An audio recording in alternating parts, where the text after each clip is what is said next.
Welcome, folks, to another Supernal interview in our series of interviews that you can view online free at www.supernalmagazineaustralia.com.au. We have a range of our podcasts and videos all online available for you, and you can go to our YouTube channel as well and subscribe to that. My co-host today, as per sort of normal, is ShirleySienna from down on the peninsula. Good afternoon, Shirley. How are you? Good afternoon. I'm anything but normal, if you don't mind. Look, what's normal in a real world, you know, when we're all said and done, it's a good thing. And our special guest today is one of our new writers for Supernal in Michael Davyd. We're looking forward to having a good chat because he's done his first couple of columns now, and there's a bit of interest in what he's been writing about, which is very personal and reflective of his journey. And so we thought it's a good time to interview Michael about who he is, where he's come from, what Beyond Being Human is all about. And there's a new offer in place from today as well. So, Michael, thank you for joining us on Supernal Radio and TV. Thank you, Anthony. It's really great to be here. I've got to say right off the bat, I'm amazed at what you do as an editor of this incredible magazine, and being a previous editor of the Crystal Visionary magazine, I know how much work there is. Oh, yeah, there's a lot of work. And look, yes, I put in a lot of time and effort. It's people like yourself that are contributing to the magazine that help, that give it different content. And also, I've got a really good team, of which Shirley is part of that team, who writes numerology, helps with quote of the month when we've got one, which we do every month. We've got Divine Time, and also, you know, Shirley's been a really good backstop for me over the years to help with content direction and understanding. And yeah, so it's a good team, really, that makes it all work. It is a lot of work. So let's start a little bit about your background, because yes, I know you've edited magazines, done filming, and you've done all sorts of bits and pieces. But for the people out there that want to know a little bit about, where did Michael come from? Where did I come from? I think I came from the stars, but I'm not exactly sure where. It's one of these, probably up the back here somewhere. Yeah, so 66 years ago, I was in an unknown mother's womb, and I got born and was quickly adopted. The biggest highlight of my youth was going to a Rudolf Steiner school, Glenean in Sydney. And that still today has an influence in my life, funnily enough. And in brief, I'll just run through a development that happened. So while I was at school, I got very involved in the theatre happenings, and we had an English teacher who was very keen on poetry, and I got involved with all of that, and I expanded into all sorts of different literature, and we studied music lyrics like Bob Dylan and various others, and that led me to expand my whole horizons, I guess.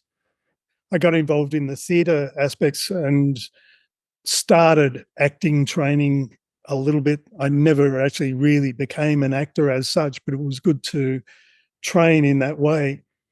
And there was a Steiner-based voice coach, Mechthild Harkness, that I used to go to. I think I was about 15 or 16.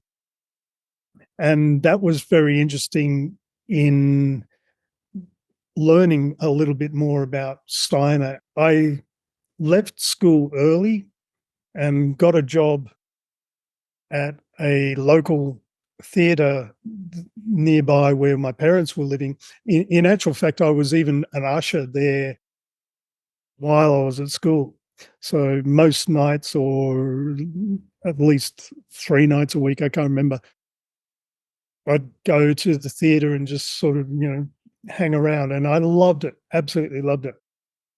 It was a critical thing for me to get involved with all of that, and it sort of laid the groundwork for everything that I did ongoing, which was, well, I worked in theatre, primarily focusing on lighting design and stage management. Did that for nearly a decade, I think. Then moved to television production, where I did a year or more working on a soap opera. Then opened my own photographic studio, and that was before computers. And with that, over time, I started creating my own audiovisual shows on various different topics. And in amongst that period, I got to do a lot of rock and roll photography and working for magazines. And that was a development in itself. So I ended up being one of the main photographers for magazines like Simply Living and Nature and Health. And they're long gone now. But I was also involved in the very, very early alternative magazines, Maggie's Farm and Nexus. And around about mid-'80s somewhere, I write about it in the second article, actually, about the crystal visionary and the vision that I had inside a spiritual development thing. So I'm jumping over lots and lots of detail here, but essentially I found myself leaning much more towards spiritual growth and activities and all of that kind of thing. And this was the first really solid, tangible thing for me, having a vision that was life-changing. And it started the whole Crystal Visionary magazine. You mentioned earlier with Shirley about Jose Aguilas. I went to America in 1987 for the harmonic convergence. And I was in Denver and saw that he was giving a lecture. I was happening to be at a conference nearby, and I was like, oh, okay, that sounds great. And didn't really know much about it at all. Went up after the lecture that he gave, introduced myself and said, I'm doing the Crystal Visionary, could we have a chat? And he invited me to his house in Boulder the next day, and I spent many hours with him. It was quite an incredible time. And he was getting phone calls from New York Times. Like, oh, sorry, I just have to take this for a minute. It's like, yeah, no worries. And anyway, so I had a number of different crystal experiences with the elementals and working with crystals. And we did a sweat lodge for the harmonic convergence. I came back to Australia and I kept on doing the magazine for a while. Over time, I got more and more into computers and photography and video and documentaries and all of that sort of thing. But it would take me ages to go through all of that in detail, so I won't. But I mean, a few of the notable documentaries that I've done, one is on the Peace Angels, which was an event in 2011. And that's my favorite piece of work. And maybe if we've got time at the end, I'll show you a little clip of that. And jumping ahead way through skipping lots and lots of different things. I spent the last 6-7 years at an eco-village called Crystal Waters, which in fact was the first permaculture designed eco-village. And it's a fantastic place, 600 acres, more, 200 plus residents. And I made a documentary about that, and that took about a year. That was a whole experience in itself. But before we go on to other things, let me jump back a bit. Before leaving Sydney, several years ago, I had the most life-changing event in my entire life, which was an encounter with an angel. I was doing self-development workshops, and in the middle of one of those, just sitting with one other person in front of me doing a question and answer kind of thing. I suddenly became aware of my aura, chakras expanding and a lot of pressure and whatever. And I won't go into all the details, but it was incredibly intense. And the main impact of it was an energy transfer. Actually wasn't that much or any telepathy or messages at that particular time. However, as time went on, it led me to undertake a mission that I felt was being given to me. And I actually even was given those words, beyond being human, and had no idea what was that. And I had to explore all of that and look at what I felt was being intended for me to bring forth to the public. And that more or less brings us up to date. Yeah, no, definitely an interesting life. Shirley, you might as well jump in with your... When you just mentioned that angelic encounter, the word angelic is whatever it is to anybody, really. I know what it is to me. And you were given the beyond being human. Now, to me, the being part of that is so important, rather than, as Anthony mistakenly said earlier, he said beyond human, which is probably normally what we'd see. But I'm like, I want to know about the being and what that is, because I think it's got a very specific energy and meaning in the whole thing.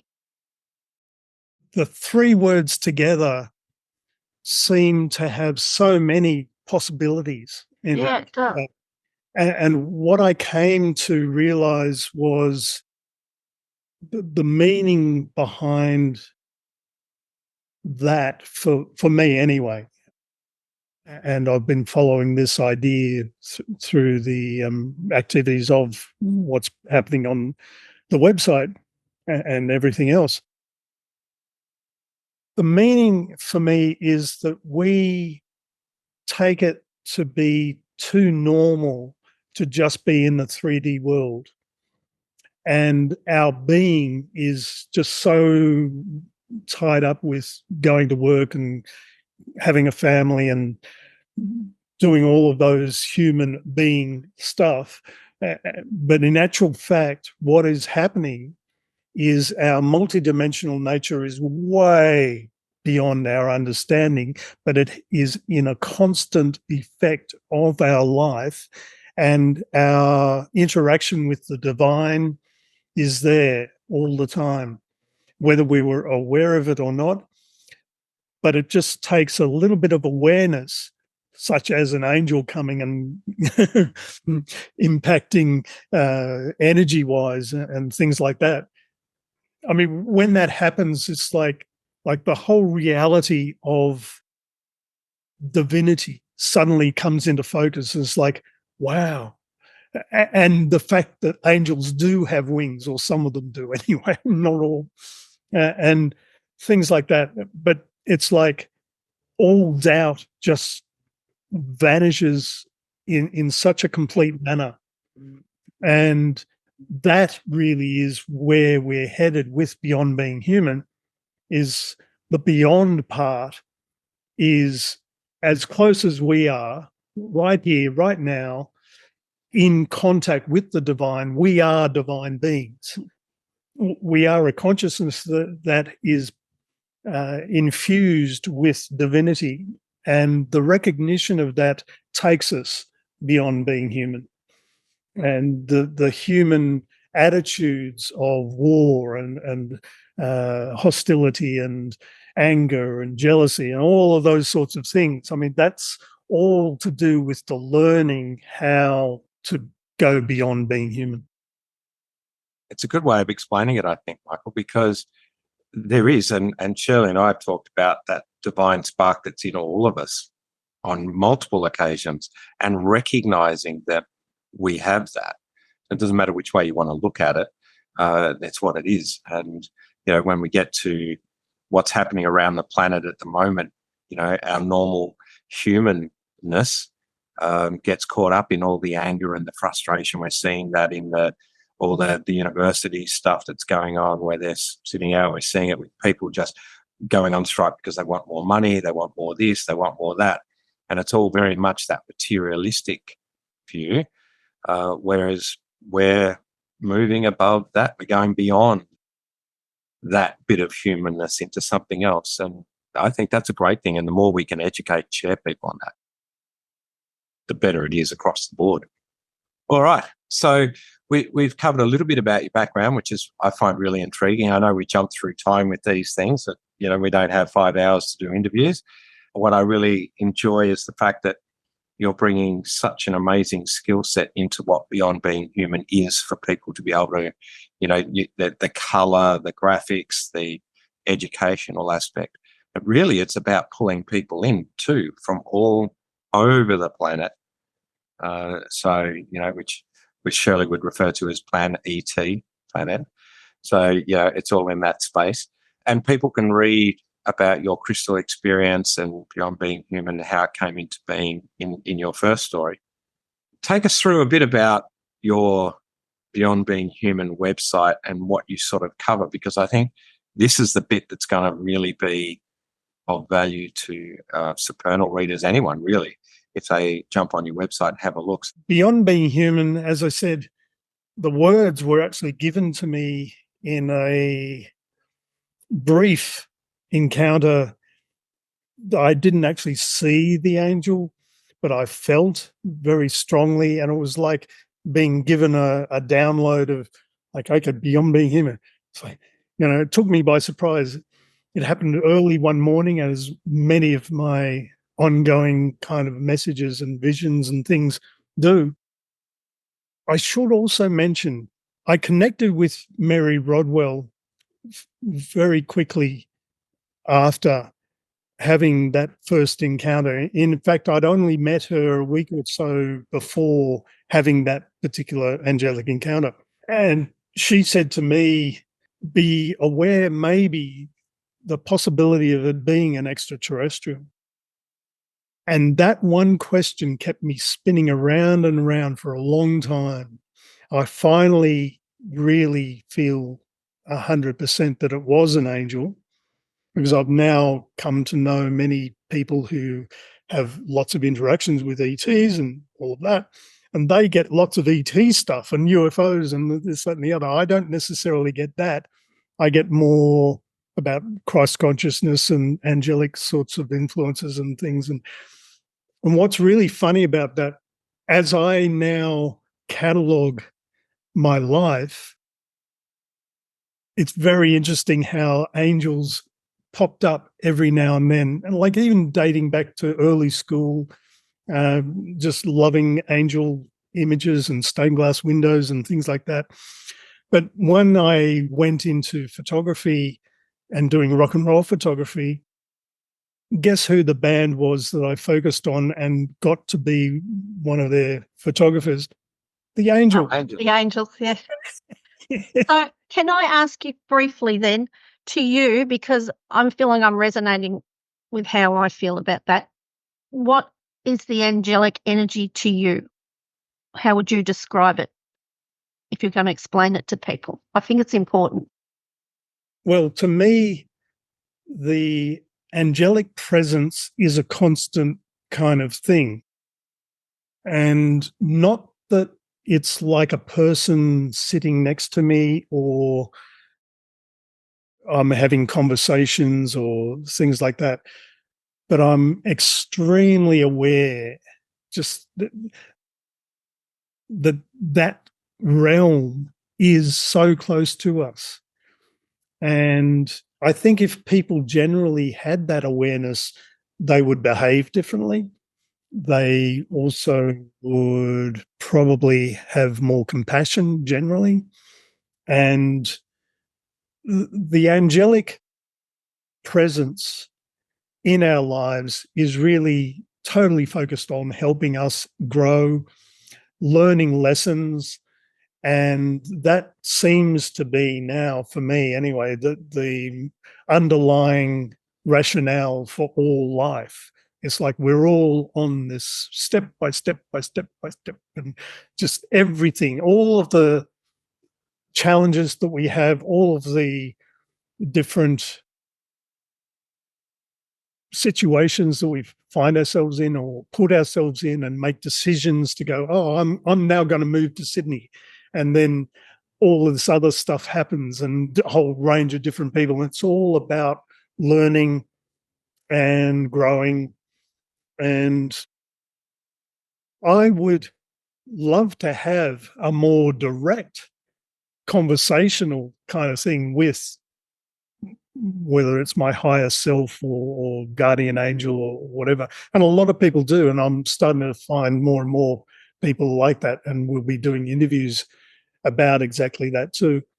And just to mention, there's an amazing lady, Lorna Byrne in Ireland, who has seen angels since she was a child.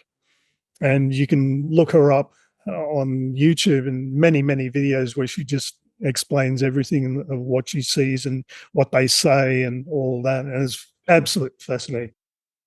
If people want to find out more, Emanuel Swedenborg, absolutely fascinating life that he had. I won't go into all the details. You can easily find out more about him, but essentially the latter part of his life he spent in communion with a whole range of different beings and angels and whatever, and they literally were showing him everything that's happening beyond the veil. And he wrote about it and wrote voluminously. And it's those kinds of testimonials or stories seem to indicate fiction rather than non-fiction, but his stories are all his truth as he saw it, or it's revealed by angels. Yes. Anyway, that's probably enough about that. Yeah, no, I like that answer because to me, I have had some large and what I say angelic as opposed to the ET because I have had them. Hold on. To me, the angel is a unique species. And of course it is, shall we say, extraterrestrial, but it's interrealm, but it is exactly that, so close. And I think when you said pity more people don't actually feel it because they look at them beyond high and think that it's at a distance. And, I try and instill in my students, they are here with you and it's unique and it's for you. And it would make behaviors perhaps very, very different if they knew and realized, because then sometimes we block it, don't we? I think they're blocking it. And it might make people have a second thought before they did something globally and terribly negative. I resonate with that. To me, my experiences that I've had, it's something in its own unique force. Yeah. So let's have a look at the website. So the imagery in Beyond Being Human is very rich, and I don't really feel that that's so much my choice. It's just the way that things have come about. And I've recently just changed this image. This is such a universal thing that it's not necessarily a Christian focused, though that is part of it. But the whole thing is very, very universal. In fact, I have to say, and I'm feeling the message coming through, dare I say this, I'll own it. I feel God doesn't care what religion you are. It cares about the relationship you have with that all-encompassing creator, divine spark that is love embodied in a non-body, I guess, or is everything. Like everything is God. And yeah, we can connect to it. The imagery of Beyond Being Human, as you mentioned before, is important. It's like the richness of life kind of is what's being expressed here. And it is very vibrant. And just so you see the being, I'm moving my cursor around this light being here, that's an image by a photographer, Philip Ernest. And when I saw that, it was like, wow, that's like a light being. But it's actually using prismatic photography. And I've been so ever grateful of another guy who uses prisms, George Laraki. And let me go down a bit further to this image, which actually is important to explain all of the different topics that we deal with. But all of that color work behind the text is prismatic light photography. And George has given me a library of, I don't know, probably hundreds, in fact, certainly dozens, of the most amazing photography. And it's all absolutely perfect for Beyond Being Human. But this image in particular, what happened for me in the development of what I perceived as the mission of Beyond Being Human is different kinds of messages and topics would appear. And when those topics appeared, other people would suddenly come into my life. And that was fascinating too. And as you look into the website, you'll see all sorts of different people, and a lot of them relate to specific aspects of these topics. I also should mention it's very easy to feel that extraterrestrials dominate what we're doing. In actual fact, in the documentary especially, they will have quite a large part, but it definitely doesn't dominate. And I'm careful not to have that happen because the world right now is going through a huge development of the disclosure unfolding, which is fantastic. But from my point of view, and the mission of what I think the angels are asking me to bring forth is the multidimensional nature. Extraterrestrials are only a small part of it.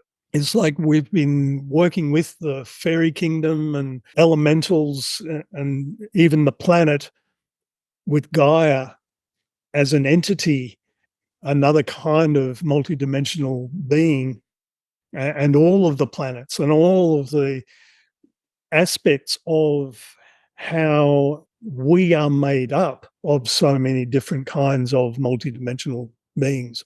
Again, that's the light being. Oh, I just love that image. I won't go through every page. Obviously, people can go to beyondbeinghuman.org and explore this for themselves. It's grown so large and in a sense so fast, but it has taken a number of years to get here.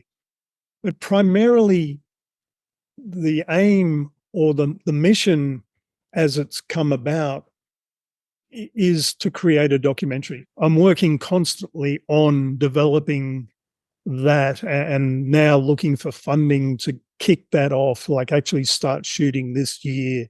And it's been a number of years in the making. And I had to build the network first. Joshua Shapiro, I've known him for years and years and years. Right. Oh, Yeah. many years. In creating this documentary, which I hope will be a large broadcast production, you can read all about it in the documentary tab there. But we're forming a company now. And so I actually do need to raise some funds for legal expenses and various other things. So I'm opening up a special offer, just very briefly, that for $150 I'm willing to give away lifetime membership. Because the actual aim of Beyond Being Human or the intention behind it was as much as possible to give it all away. However, we've reached a point now where the expenses have risen so much and there's so much more that I want to do that needs the finance. Funding. I have to put that out there. And it's a really great time because with all of these different things, let me bounce through a couple of them. So University Galacticus was brought about by a friend, Brian Rue, who I've now known for a number of years. And he has been designated the dean of this particular organization.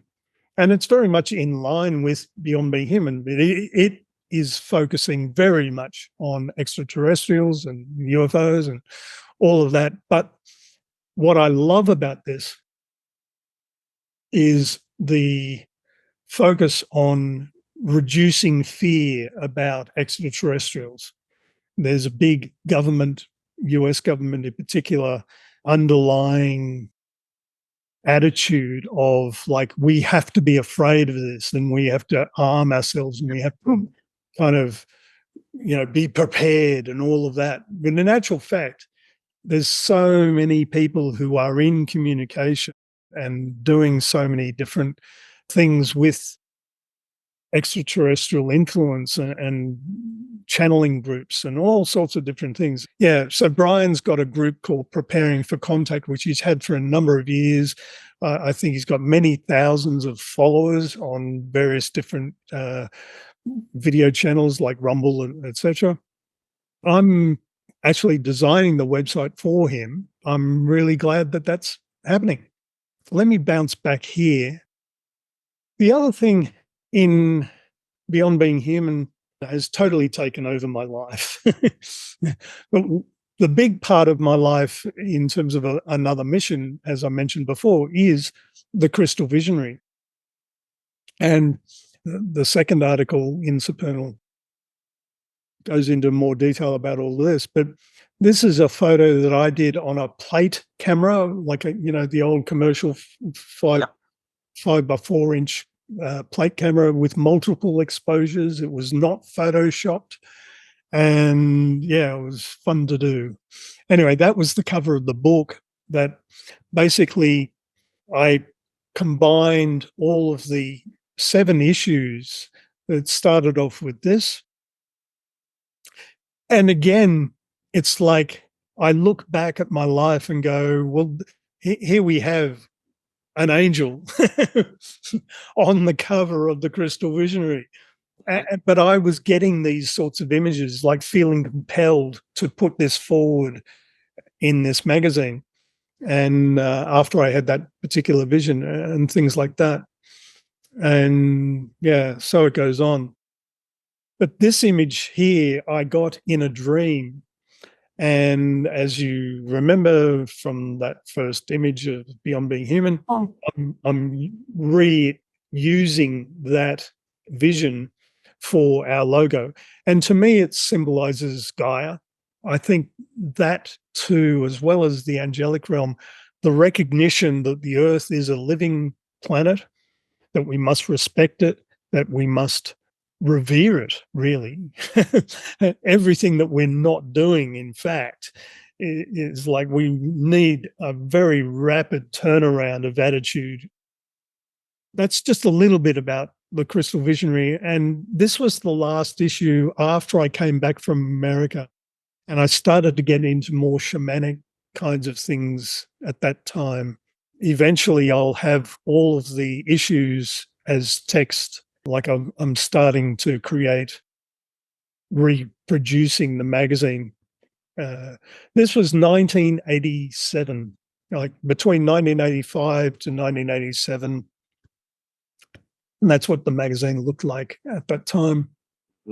Very much like a Electroset type magazine, Well, yeah, I had a typewriter, and where you'd type and type and type, and it would record it, and then you suddenly press go and go. And I'd take it to a photocopy place and reduce the pages, because this was A5, and that was fun. All these graphics were just paper cutouts.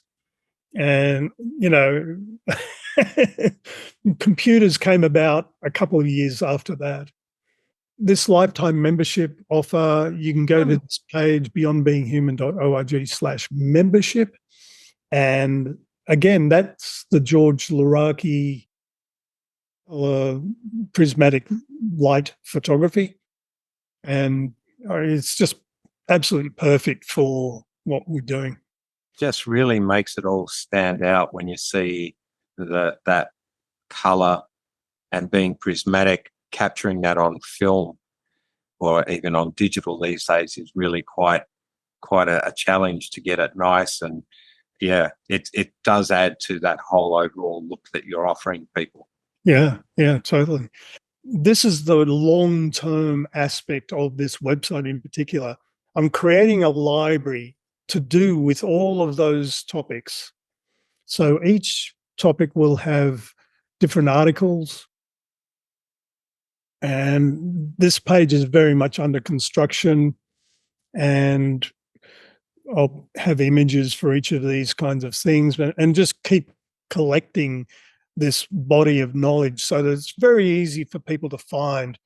And each of the 12 main topics will be explored, and there'll be subcategories, and it's just going to grow and grow and grow. And again, that's George's photography in the background, but I so enjoy creating these montages. And you were talking about the people that I've been meeting too. So this is Costa Macraeus, who runs a C5 group. And if you go to the Connect tab, you'll see our special guests and flight crew. Flight crew generally indicates people who are doing shows or participating in discussion panels and things like that. And Costa is, I believe, I'll just slowly go through. So these are some of the people that have featured and will be featured further in other interviews and things. And some really prominent people like Graham Cameron. And I'm trying to find Costa because he's an important person in terms of the extraterrestrial influence. And there we go, finally. So you can go to his profile. Lovely guy. We haven't done too much together because he's so incredibly busy, but he founded etletstalk.com, and you can go to that website and join up. And he has regular activities and monthly newsletter, all of that sort of thing. He also runs the People's Disclosure Movement, which is a very, very important thing for everyone to get behind right now, because essentially it's a peace movement, and it's about creating a better world. Bounce to this. So we've held a number of different panels. This is the latest one that I've released.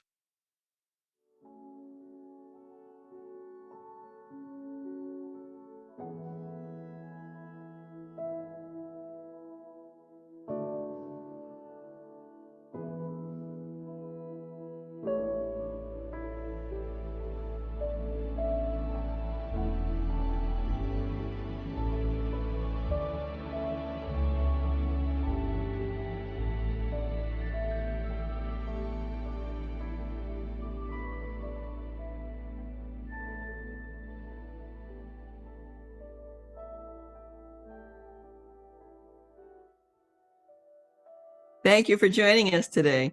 I'm resisting the temptation to say good morning.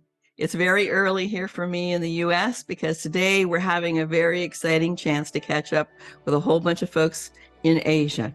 So that's enough about that. But just to give you an idea, and there's all sorts of different panels available on our YouTube channel. And again, that image is mirrored. I usually do include exploring our multidimensional nature, and the three main aspects of the website: engage, talking about everything that we do, and explore, which is that library that I showed you, and expand is to do with the courses that are coming up. And you mentioned Joshua. Joshua and I are recording tomorrow a introduction to crystal skulls. And I met Joshua in 1987 as well. And yeah, these are some of the panels that we've done. There's an engaging angelic realms panel there.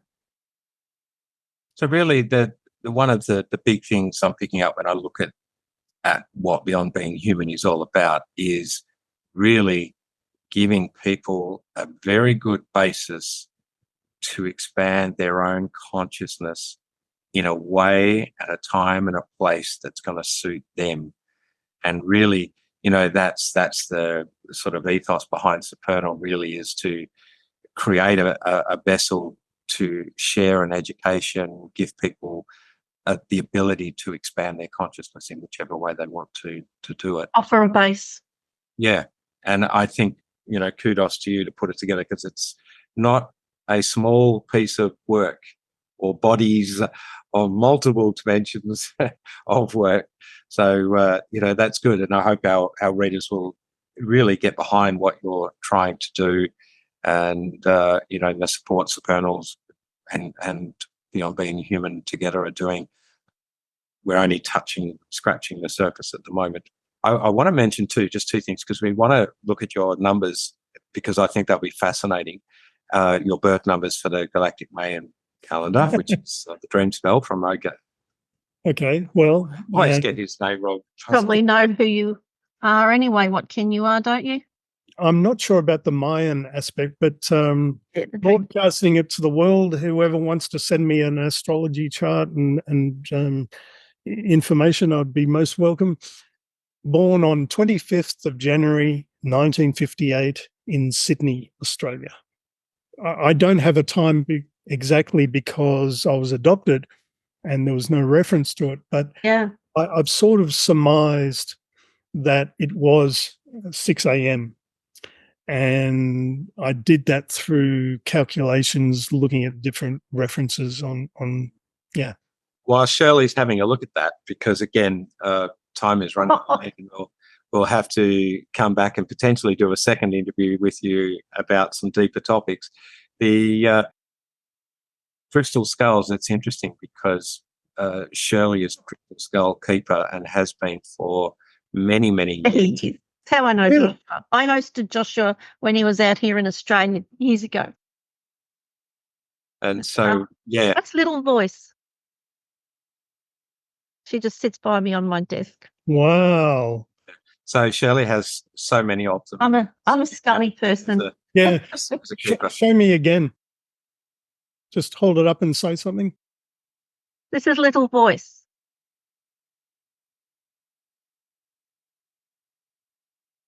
Amazing. Wow. One of the star children. And the forehead is carved specifically for the That's a connection. Geometrical. Yeah. Well, she's a big channeler. Joshua and I are working on doing this introductory course or webinar, and I'll send it to you as soon as it's done. Yeah. Yes. Say hello. Say hello from Shirley in Australia. Yes. Of course, he recently lost his partner to Katrina. So I'd love to play just a minute or two of the Peace Angels. The Peace Angels is or was a spiritual theatre group, essentially a group of people undergoing their own spiritual development and meditation classes, all sorts of different groups, and they would gather very, very often. And the lead person or the director of the Peace Angels event, Antoinette Sampson, gathered, I can't remember exactly how many, but many, many people, and devised a nighttime event at Hyde Park. And it was absolutely phenomenal. And it was to celebrate and promote International Peace Week. Anyway, the trailer will... reminded me a little bit of the planetary artists that we've been involved with. Yeah, same sort of through art and sharing and everything, and same sort of mission, which is, been involved in that a bit. Again, the fact that was 2011, 4 years before I have that angelic encounter, and it's all to do with angels. Yes, everything takes. What did they say? Angels got me here or something? But I remember when I first saw the flyer, someone gave me this flyer who was in the group, and it was like alarm bells, like good alarm bells were ringing. It's like, I've got to get involved in this. What can I do? I'll make a documentary as well. And I spent, nearly a year following them and doing it all. And it was really, Great. Sounds amazing. All right, let's give us some numbers. Let's have a look at what. Well, the 25th of January, for a start, tells me that you are here on a spiritual mission. And probably in many lives back, you've had incarnations, on that. And it makes it difficult in every life. So I know why you've got beyond being human, because the difficulty is being human. I'd rather be beyond being human. So it makes total sense. And of course, that January, that sense of self that you've had to learn to and come to. And of course, that means you're driven by the power of 8, and we're in an 8 vibration this year. So it is the unity and enlarging our horizons and our perceptions and all of that. So this is your specialty. It's what you're doing and what you've been led to do. Your life path is a 4. You're a 4, like, that's sort of, if I put that there. So it's establishing a foundation. You have underlining every day of your life is the number 6, which tells me that it's all about connecting the dots with people, situations, relationships, personally, privately, career-wise, and globally. That's why you're here, to bring that sense of spirituality, humanness, the divine human to the people on this planet. You have the number 5, which is the angel number, and you have that right there as your polarity, sort of a consciousness within, and also through the number 3 down below, which is all about creativity, the artistic mind, the thought patterns, the mindfulness, the expression, and all of that. And the angels are sort of sitting in a great big solar plexus energy right there. So that all makes sense. Where are we this year? We've got an 8. Oh, you're at 8, 9, and 16. So if for a personal year this year for you, you're in a 7. So 7th heaven, 7 is the very divine, same as you're born on the 25th. It is as Jose Argan said, 7, without the number 7, we would not exist. It is the divine frequency that is of existence. It's amazing.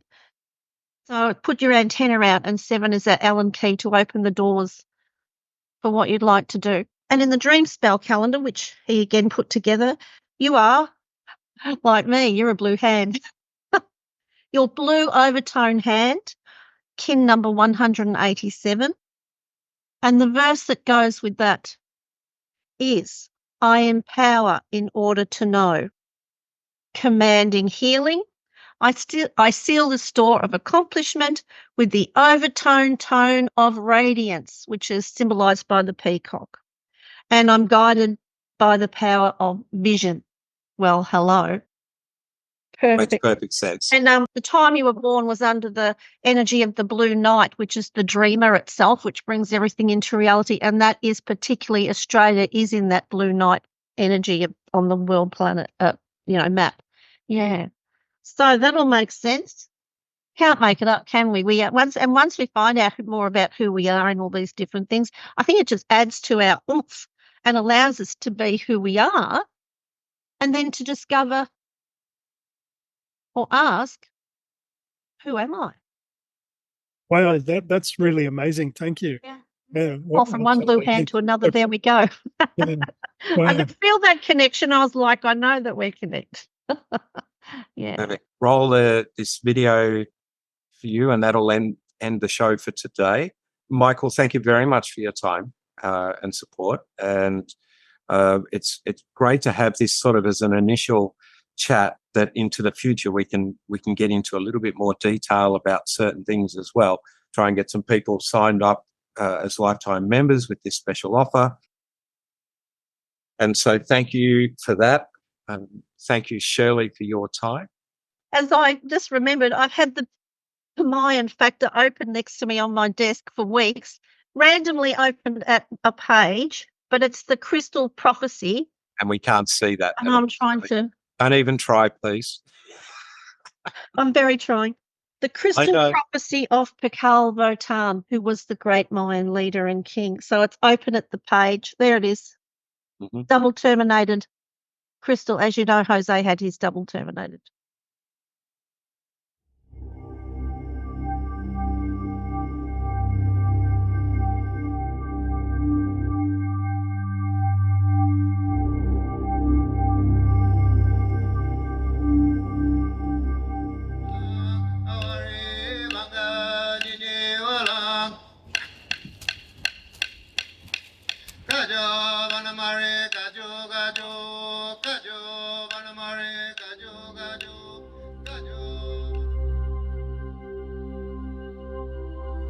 Yes, they look beautiful, and yes, they're lit, and yes, they're peaceful, but when you stand next to them, you may be changed.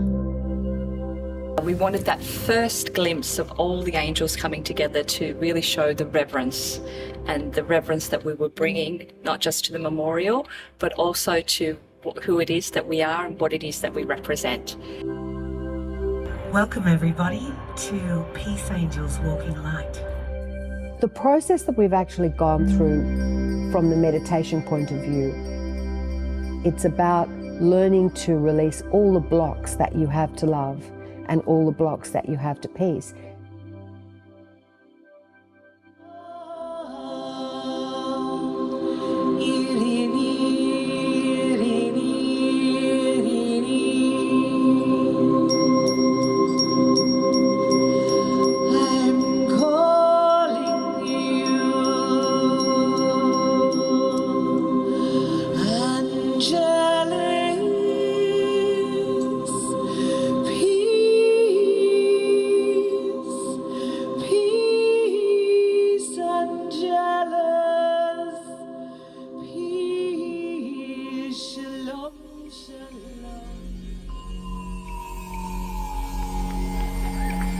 Time to celebrate.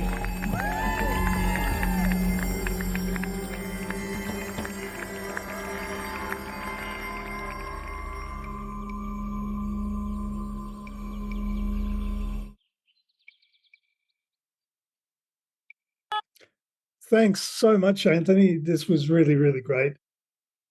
I'm looking forward to a long future with Supernal Magazine, and all power to you. And thanks, Shirley. Lovely to meet you. Talk soon. Excellent. All right, everybody, have a supernal month and we'll talk soon. Bye. All right. Ciao. Bye.